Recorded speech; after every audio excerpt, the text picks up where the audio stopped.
In the remote town of Volnogorsk, hidden away amidst the vast Russian countryside, life had always followed a predictable rhythm.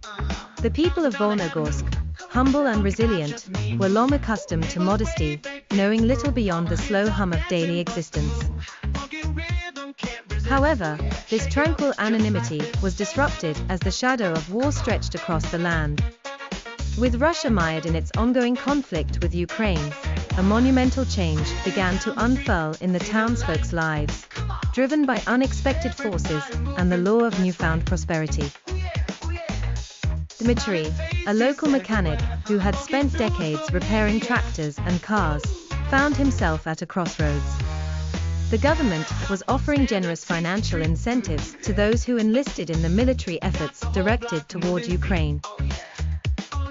The compensation was significant, especially for someone whose entire earnings for the year barely covered basic family needs.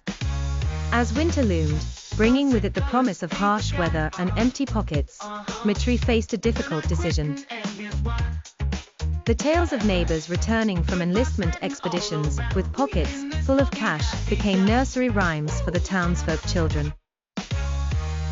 Anatoly, the eldest son of a widow raising 4 children, had joined 6 months ago and came back with enough money to buy not just a tractor, but land to till and a roof over their heads that didn't leak when it rained.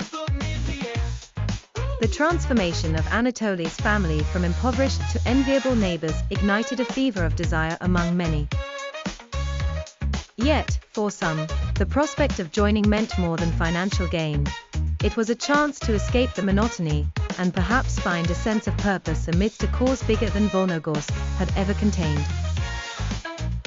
Lena, a primary school teacher who moonlighted as a seamstress, listened as her brother Ivan debated the same decision. Over a simple dinner of soup and bread, the family gathered. The conversation was tinged with worry, but also with an undeniable allure of the prosperity that some neighbors had achieved. Their father, a World War II veteran, shared his perspectives on sacrifice, duty, and ultimately, the cost of war beyond monetary gains. As more young men donned uniforms and departed, Volnogorsk experienced an economic boom.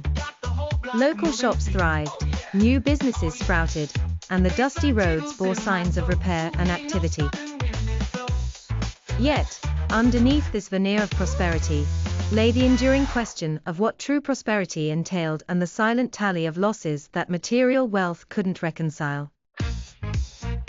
In a world altered by conflict, the people of Volnogorsk wrestled with the complex layers of opportunity and sacrifice, seeking hope amongst choices impossible to reverse.